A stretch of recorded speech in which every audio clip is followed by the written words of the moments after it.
श्रीमद्रामायणे वाल्मीकीये आदिकाव्ये अरण्यकाण्डे 35 सर्गः। ततः शूर्पणखावाक्यम् तच्छ्रुत्वा रोमहर्षणम् सचिवानभ्यनुज्ञाय कार्यं बुद्ध्वा जगामसः। तत्कार्यमनुगम्याथ यथावदुपलभ्य च दोषाणाञ्च गुणानाञ्च सम्प्रधार्य बलाबलम् इति कर्तव्यमित्येव कृत्वा निश्चयमात्मनः स्थिरबुद्धिः ततो रम्यां यानशालां जगामः। यानशालां ततो गत्वा प्रच्छन्नो राक्षसाधिपः सूतं संचोदयामास रथः संयोज्यतामिति। एवमुक्तः क्षणेनैव सारथिः लघुविक्रमः रथं संयोजयामास तस्याभिमतमुत्तमम्। काञ्चनं रथमास्थाय कामगं रत्नभूषितं पिशाचवदनैर्युक्तं खरैः काञ्चनभूषणैः। मेघप्रतिमनादेन सतेन धनदानुजः राक्षसाधिपतिः श्रीमान् ययौ नदनदीपतिम्। सश्वेतवालौ व्यजनः श्वेतच्छत्रो दशाननः स्निग्धवैडूर्यसङ्काशः तप्तकाञ्चनकुण्डलः।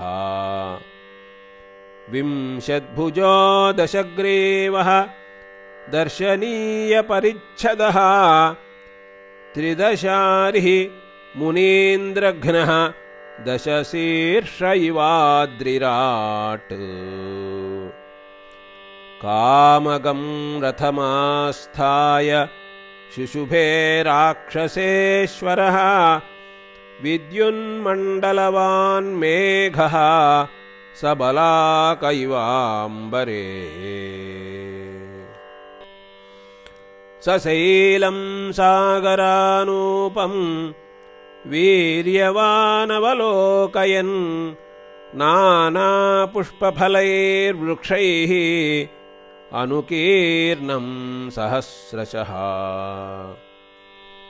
शीतमङ्गलतोयाभिः पद्मिनीभिः समन्ततः विशालैराश्रमपदैः वेदिमद्भिः समावृतम्। कदल्याढकिसम्बाधं नारिकेलोपशोभितं सालैः तालैः तमालैश्च पुष्पितैस्तरुभिः वृतम्।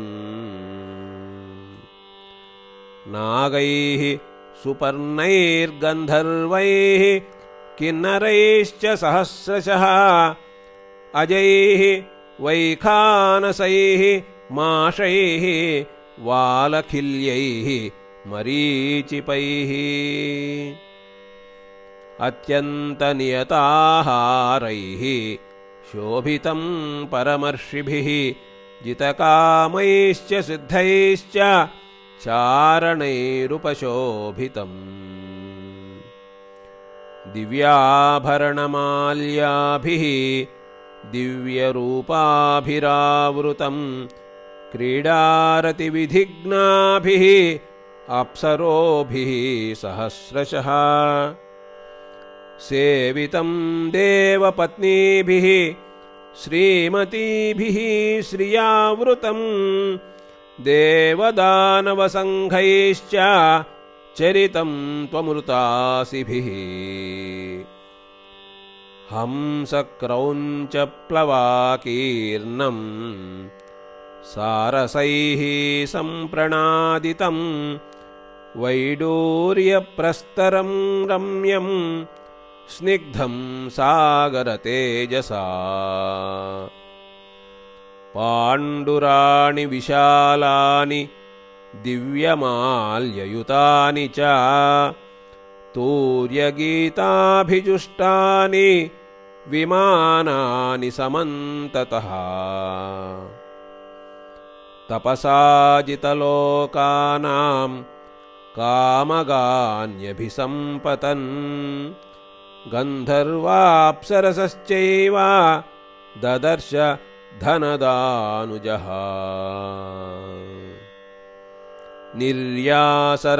निर्यासरसमूलानां चन्दनानां सहस्रशः वनानि पश्यन् सौम्यानि घ्राणतृप्तिकराणि च अगरूणां च मुख्यानां वनान्युपवनानि च तक्कोलानां च जात्यानां फलानां च सुगन्धिनां पुष्पाणि च तमालस्य गुल्मानि मरिचस्य च मुक्तानां च समूहानि शुष्यमाणानि तीरतः शङ्खानां प्रस्तरं चैव प्रवाळनिचयं तथा काञ्चनानि च शैलानि राजतानि च सर्वशः प्रस्रवाणि मनोज्ञानि प्रसन्नानि ह्रदानि च धनधान्योपपन्नानि स्त्रीरत्नैः शोभितानि च हस्त्यश्वरथगाढानि नगराण्यवलोकयन् तं समं सर्वतः स्निग्धं मृदु संस्पर्शमारुतम् अनूपं सिन्धुराजस्य ददर्श त्रिदिवोपमम् तत्रापश्यत्स मेघाभं न्यग्रोधं ऋषिभिः वृतं समन्ताद्यस्य ताः शाखाः शतयोजनमायताः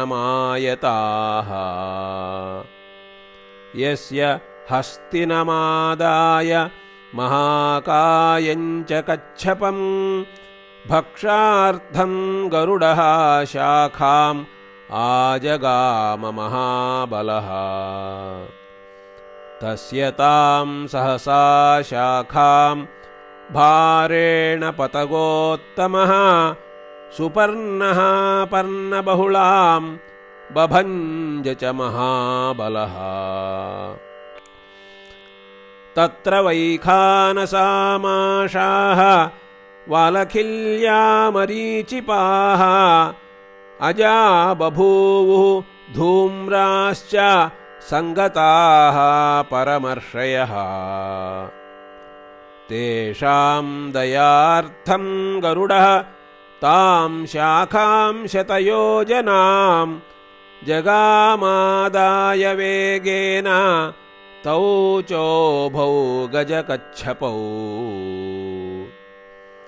एकपादेन धर्मात्मा भक्षयित्वा तदामिषं निषादविषयं हत्वा शाखया पतगोत्तमः प्रहर्षमतुलं लेभे मोक्षयित्वा महामुनीन् स तेनैव प्रहर्षेण द्विगुणीकृतविक्रमः अमृतानयनार्थं वै चकारमतिमान्मतिम्